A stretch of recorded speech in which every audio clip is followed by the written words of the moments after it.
My research work focused on studying the impact of test parameters on in vitro release of an anti-rheumatic drug from microemulsion.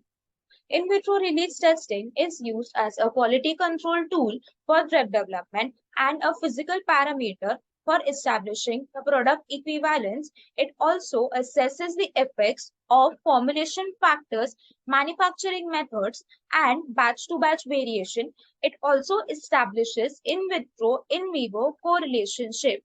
In vitro release testing is carried out with the help of vertical diffusion cell. The vertical diffusion cell here, the make consists of Phoenix DB6 Teledyne Hansen, wherein this is the cell which consists of the donor compartment and the receptor compartment. The receptor compartment has a stirrer for maintaining uniform stirring mechanism. This donor compartment has the following components. The membrane, the formulation is applied on the membrane and the membrane is placed on this portion of the donor compartment. Further, this whole cell is mounted onto this system. So this vertical diffusion cell consists of an automated water jacket system for maintenance of uniform temperature.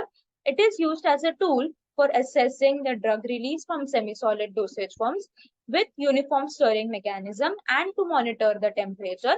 It is used as an in vitro surrogate to ensure product quality and its maintenance over a long period of time.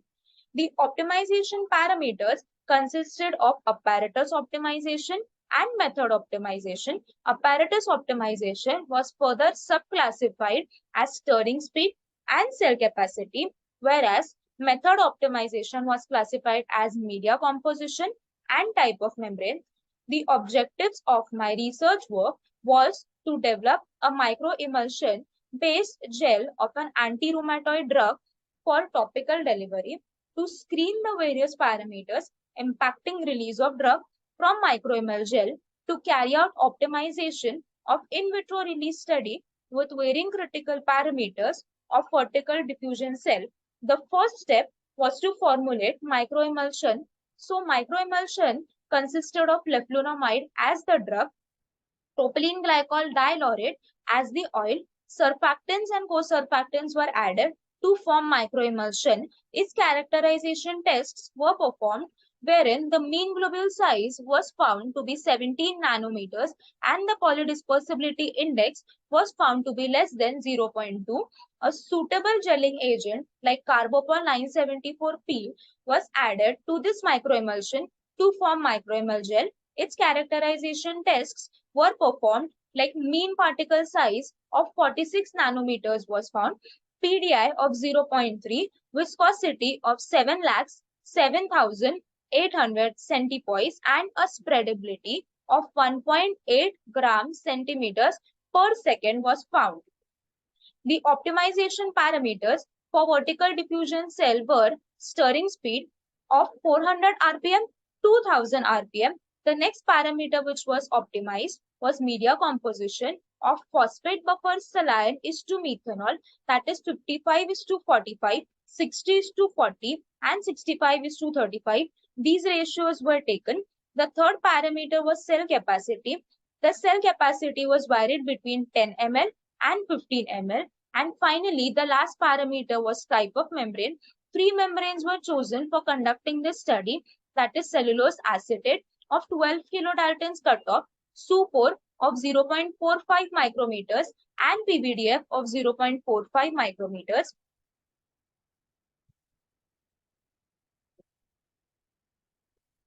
These were the results which we have got for after conducting this study. The first parameter was influence of stirring speed. So as the stirring speed was increased from 400 rpm to 1000 rpm, it was found that the drug release also increased, which is supported by a statistical analysis test called as Bonferroni multiple t-test, wherein each individual speed was compared with one another, which gave a statistical significant value of less than 0.05. Thus, we can infer that changing the stirring speed significantly affected the rate of drug release. The second parameter was media composition. Cumulative amount released per square centimeter was plotted against square root of time in minute inverse. Initially, there was much release or there was significant release which was shown, but in the later stages, it was found to be much similar, which was again supported with the help of statistical analysis, wherein changing the methanol concentration did not significantly affect the drug release, and the p-value was found to be greater than 0.05. Thus, we can infer Thus, we can infer that increasing the methanol concentration did not affect the rate of drug release significantly. The third parameter was selection of cell capacity, which was varied between 10 ml and 15 ml. Now, here also it was found to be not significant with a p-value of less than 0.05. We can say that changing the cell capacity did not significantly affect the rate of drug release, as the area of the cell orifice increased with increase in the cell capacity. The last parameter was influence on type of membrane. Three membranes were chosen, which were SUPOR, that is polyether sulfone, which gave the highest amount of drug release, followed by PBDF, that is polyvinylidene chloride of 0.45 micrometers, and cellulose acetate. Now, SUPOR gave the highest amount of drug release owing to its hydrophilic nature, which gave a better diffusion of the drug in the membrane. This was supported with the help of von Ferroni multiple t-test, which gave a p-value of less than 0.05, and it was found to be statistically significant. So finally, the selected parameters for the selected drug and the dosage form were the stirring speed of 600 rpm, media composition of 60:40, phosphate buffer saline is to methanol was selected, cell capacity which was selected was 10 ml, and the type of membrane which was selected was SUPOR, that is polyether sulfone of 0.45 micrometers.